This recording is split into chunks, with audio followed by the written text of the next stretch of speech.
Казвам се Анета Славова и съм от Димитровград. Последните ми гаджета са били все женени. До сега всички ще приличат на Шрек. Шрек 1 не беше женен, просто пречеше на Шрек. Беше нисък, дебел и плешив. Шрек 2 беше висок, дебел и се оказа женен. Ако не стане Ергена, чакам Шрек 3.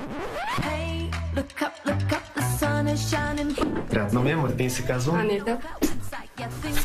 Мале, ти си много висок, бе. Това добре ли е? Да, супер е. Добре. Първа точка. Ти си на точката? Да. Си. Първа точка, чек. Да. Хареса ми, хвана ми погледа със сигурност.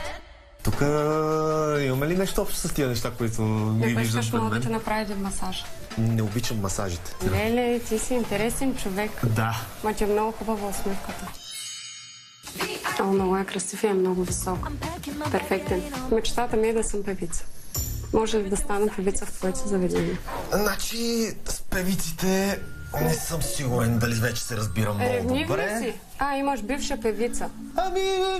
Да кажем, че съм имал отношения с певица, да. Моите мъже пък бях малко грозни. Грозни? Да, ти си много хубав. Верно. Да. Значи не съм твой тип ли? Ами сега го мислям, аз и съм била с такъв красив мъж като те. Благодаря ти, много комплименти за да ми правиш. Аз гледам влюбено и забравих да разбера има ли пари, няма ли пари. Имаш ли потенциал за закупуване на розов замък? Това е едно страхотно продължение, даже не знам как да откажа на него да живее в... Не. Да. Почти. Той ще ме вземе замък. Той разбра, че с гарсониера не. Виж какво, мъжете ти могат да са грозни, ама явно поне са били богати. Или и това не са били. Сега няма да ти кажа, защото ще се откажеш. Пробвай ме. Се фалират след мене. Ще видяш. Звъни ми телефона, ще трябва да тръгвам малко. Изплашихте. Не, стой си. Колко пари, да речем, ти трябват месечно, за да живееш добре? Не знам, не ги смятам. 50-100 хиляди, пари, защото не ги смяташ. Не бе, 5, 6, 7, скромна съм. 5-6? Ти с 5-6 не мога да фалираш, ще ме обидиш. Ти си голям тузар, бе. 5-6 хиляди, сега ще кажеш поне 30-40, нещо трябва да почна да го мисля. Анета ветър е вена бялка от нея. Наистина страшна терца. Сега е много смешно, много забавно, но за напред мисля, че няма да ми е толкова забавно. Все пак съм дошъл да търся нещо друго, а не някой човек, с който просто да се смея.